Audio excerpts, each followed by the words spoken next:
नमस्कार, मी विजय राऊत। आज आपण आलेलो आहोत पालघर जिल्ह्यातील जव्हार तालुक्यामधल्या मेढा या आदिवासी गावामध्ये। रात्रीची वेळ आहे, मात्र पूर्णपणे ह्या आदिवासी गावामध्ये आपल्याला सुखसुखाट पाहायला मिळतो। हे बघा, हेच ते आदिवासी लोकांची घरं, कुलूप लावलेलं आपल्याला पाहायला मिळते। जवळपास या गावाची लोकसंख्या जर बघितली तर 2 ते 2.5 हजार लोकसंख्या आहे। सगळे आदिवासी बांधव या ठिकाणी राहतात। निश्चितपणे तुम्हाला एक प्रश्न पडला असेल किंवा रात्रीच्या वेळी हे आदिवासी लोक गेले तरी असतील कुठं, मात्र तसं काही नाहीये।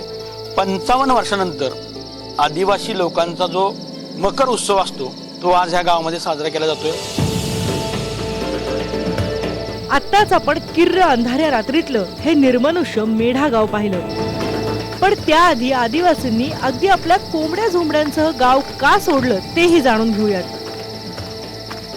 मकर उत्सवाला की त्या रात्रीला सगळीच गावातील लोक, अगदी गावात चिटपाकडू पण नसतं, गुरंढोरं घेऊन सगळी लोक गावाच्या वेश जे असते वेशीच्या बाहेर असतात आणि रात्रभर तिकडेच ते त्यांच्या पाडावर असतो, ते जेवण तिकडेच करतात। आणि सकाळी नंतर मग जी मखरं असतात ती मखरं इथे दिसलेली आहेत दोन्ही, की मखरं बसवून त्यांची पूजा होते आणि नंतर त्या मखरातून सगळी लोक गावामध्ये एंट्री मारतात, प्रवेश करत असतात। म्हणजे खऱ्या अर्थाने हे आदिवासींचं प्रवेशद्वार आहे असं मला हरकत नाही।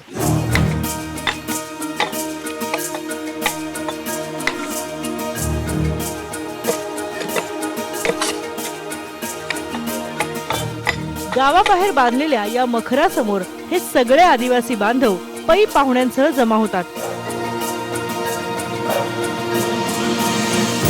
तेही अगदी आपल्या संसारासह। आणि मग तिथेच सुरू होतो बहुप्रतीक्षित मखर उत्सव। सुरुवातीला देवासमोर दगडाचा दिवा लावला जातो आणि मग भजनाद्वारे देवाचा जागरही घातला जातो।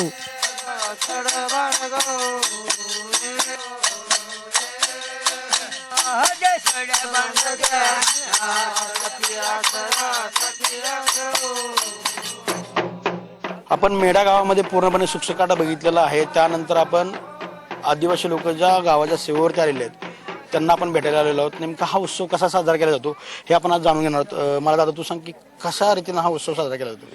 हा जो देव आहे, उत्सव आहे, हा आम्ही यापुढे या अगोदर पाहिलेला नाही। हा उत्सव साधारण 50 ते 55 वर्षांनी येतो, पण आमच्या आयानी बानी आम्हाला सांगितलं काय आपल्या गावात देव आहे तर इजा तुम्ही। मी व्यवसायानिमित्त बाहेर राहतो, पण मी आज आलोय। आमचे काका पण वर्जेल आहे।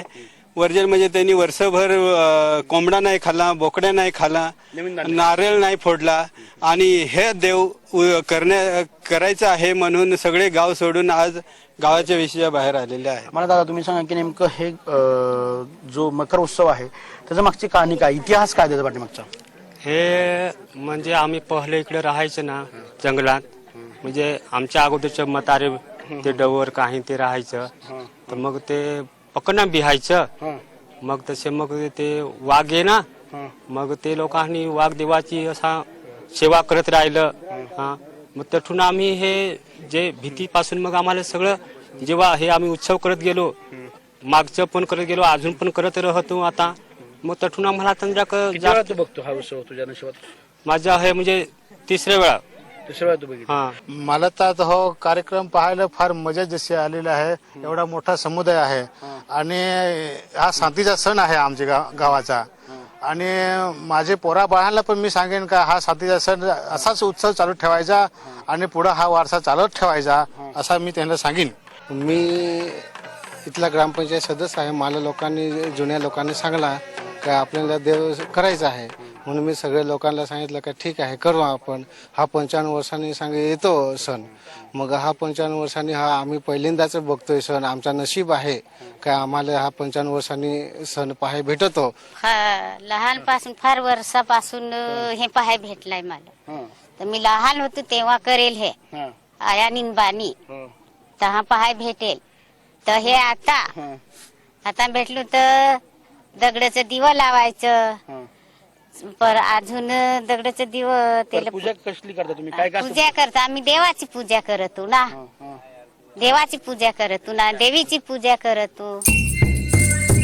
या मखर उत्सवाची एक आदिवासी दंतकथाही सांगितली जाते। ती म्हणजे अर्वाचीन काळात जेव्हा आदिवासी समाज घनदाट जंगलात राहायचा तेव्हा जंगलातला वाघ आदिवासी पाड्यातल्या गुराढोरांना उचलून न्यायचा। या संकटातून सुटका करून घेण्यासाठी मग पाड्यावरचे जाणकार वाघोबाला खुश करण्यासाठी त्याची गावाबाहेर पूजा करायचे, त्याला नैवेद्य घातला जायचा। एवढंच नाही तर कालांतरानं या वाघोबालाच आदिवासी बांधव आपलं ग्रामदैवत मानू लागले आणि मग यातूनच पुढे आदिवासींचे पाडे उभारू लागले। पण पुढे कालांतरानं वाघांची संख्या कमी झाली, पण म्हणून काही आदिवासींची वाघावरची भक्ती कमी झाली नाही। आदिवासी बांधव आता गावाच्या वेशीवर लाकडात कोरलेल्या वाघाच्या प्रतिमेची पूजा करतात आणि त्यातूनच ही मकर उत्सवाची परंपरा पुढे चालत आली आहे। हा उत्सव तब्बल 55 वर्षातून एकदाच होत असल्यानं त्याची तयारीही तशीच वर्षभर आधी सुरू असते। उत्सवा अगोदर वर्षभर मांसाहार सोडावा लागतो। विजय राऊतसह bureau report, IBN Lokmat, Palghar.